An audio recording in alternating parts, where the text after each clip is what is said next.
Police in the Netherlands fired shots at farmers in their tractors last week. That's a sentence I never expected to hear myself say out loud.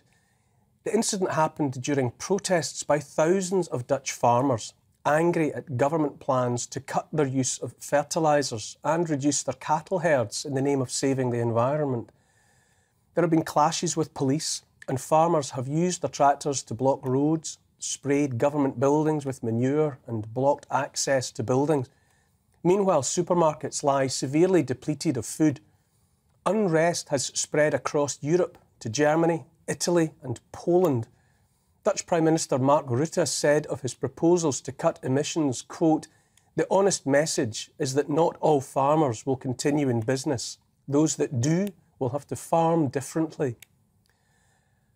I'm joined now excuse me, by Dutch politician Simone Kerseboom and Jeroen van Manen from the Dutch Dairy Farmers Association. Good evening to you both, and thank you for taking the time. Simone, if I may, this is a cause of unrest. This unrest has been simmering for longer than a few weeks, has it not?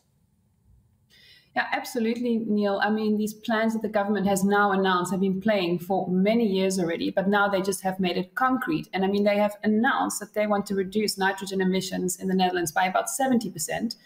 That means that up to 50% of private farms in the Netherlands could be expropriated by the state. And of course, the excuse is an invented nitrogen crisis.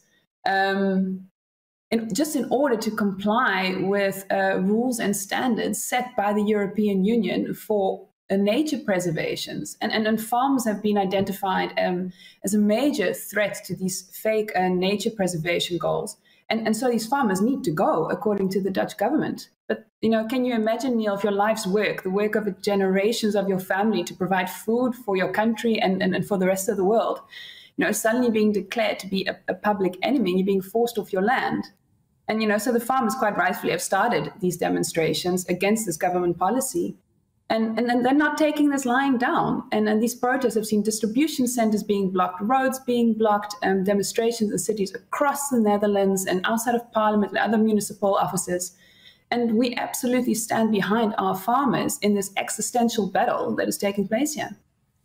Now, you've said it's been this concern about nitrates and fertiliser and the rest is not new. It seems incomprehensible in a time of global food insecurity that any government would choose now to bring about such a crisis by cracking down on its farmers. And the Dutch farmers, of all farmers, who produce so much of the food upon which the wider world depends. Where is the sanity in that?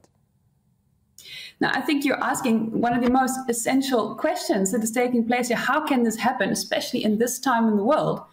And, well, you know, my party looks at it a certain way, and we're seeing this just as part of facilitating, you know, the globalist agenda, you know, the Great Reset, Agenda 2030. You know, the farmers' land is needed to facilitate a mass migration. Farmers are, of course, major land owners in the Netherlands. So, of course, if land is needed, the Netherlands is a tiny, tiny country. And if you want to bring more people in, you're going to need land to build houses. And then, of course, there's also the transnational agenda. I think that is very important, an important part of that Great Reset. And that is to destroy the self-reliance and sovereignty through reliance on international supply chains. And they want to make us more dependent on international supply chains. They want to weaken Dutch sovereignty and autonomy. And they want to turn us into one large city. And I think that's the agenda. One large city without its own means of production, without autonomy, without sovereignty, without its own food production.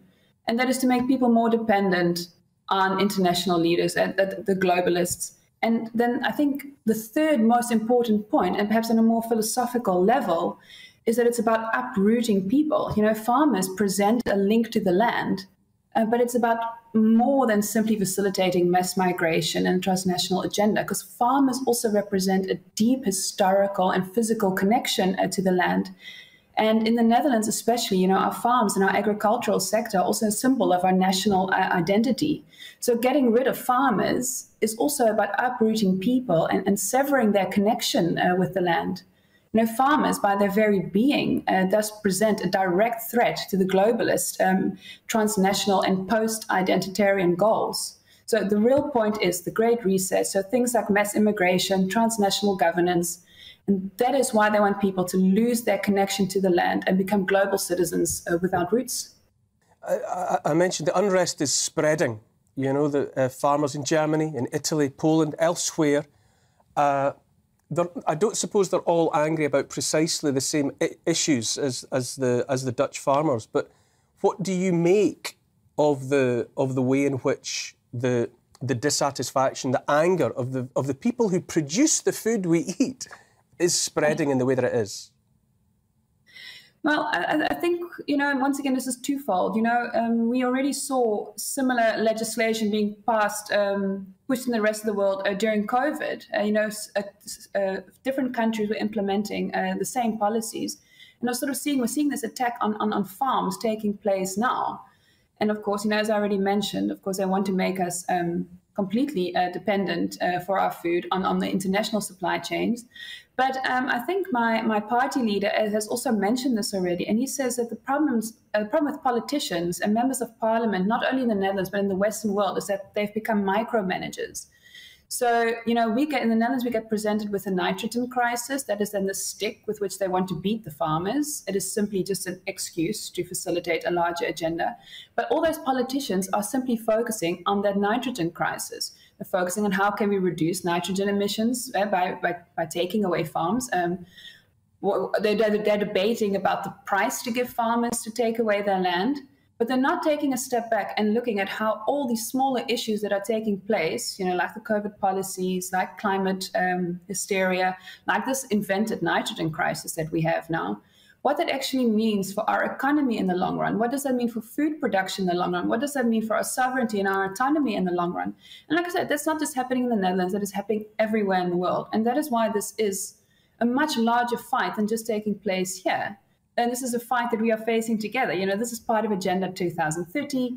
We've got 8 more years to fight this agenda, and that needs to be globally. We can't just do this in the Netherlands. We can't do this in Italy. We need to go to Canada. We need to go to Australia. We need to go to the UK. This is a fight. Like I said, this is an existential fight, and we need to stay strong together and keep on fighting that agenda so that we can at least ensure that our nation stays sovereign and that our food production remains in the hands of farmers. Strong words, moving words. Simone Kerseboom, Jeroen van Manen, thank you so much for your time. I wish I had more time with you, but I have to get on with the evening here. But thank you so much. Thank you so much for the time that you've been able to give us this evening. Thank you, Neil. Jacob, it was a pleasure to be here.